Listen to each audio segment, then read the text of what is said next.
Magandang umaga sa inyo lahat at tayo ay magulat ng konting balita at gusto ko lamang itanong sa iyo, Mr. Mar Roxas, at bakit ikaw ang dapat na maging presidente sa darating na halalan? Pwede tayo bumili ng shabu, pwede tayo bumili ng cocaine, pwede tayo bumili ng heroin.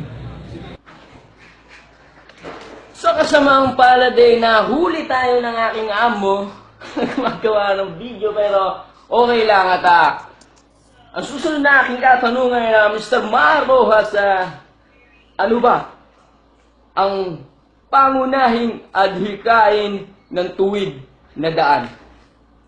Ang magsamantala, Napakagandang kasagutan, Kung sakali namang ikaw ang presidente ngayon, wag naman sana, pero ano ang ibibigay mo mga libreng gamot para sa ating mga kababayan? droga sa... Wala ka na bang ibang pwedeng ibigay na gamot? At Mr. Mar Roxas, kung sakali namang ikaw ay hindi papalarin, at tinitiyak ko sa iyo at sinisigurado na wala ka ng gagampanan sa ating bansa, ano ngayon ang susunod mong negosyo, pagkakakitaan? Pwede bang paisagot na lang ng diretso? Gumawa ng pangungutong or maglaglag droga, laglag bala, laglag kahit ano, no, sa ating mga kababayan. Napakasaya naman pong marinig na sa inyo mismo nang gagaling ang mga salita ngayon, Mr. Mar Roxas. Ano naman kaya ang pakiramdam ng mga boboto sa iyo? Parang proud nanay.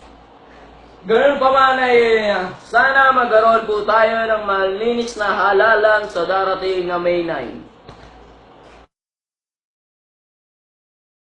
Darating na halalan. Pwede tayo bumili ng shabu, pwede tayo bumili ng cocaine, pwede tayo bumili ng heroin.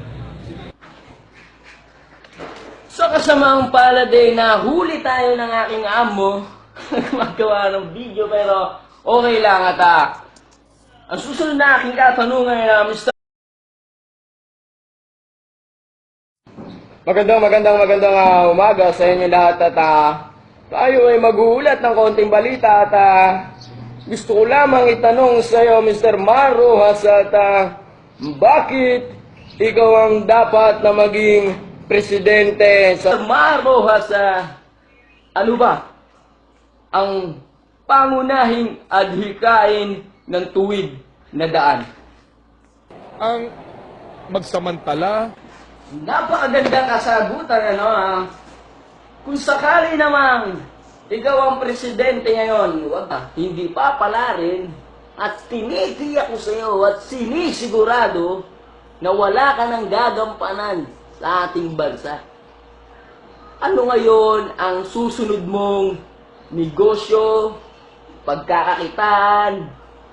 Pwede bang paisagot na lang ng diretso? gumawa ng... Naman sana, pero ano ang ibibigay mo mga libreng gamot para sa ating mga kababayan? droga sa... Wala ka na bang ibang pwedeng ibigay na gamot? At Mr. Mar Roxas, kung sakali namang ikaw ay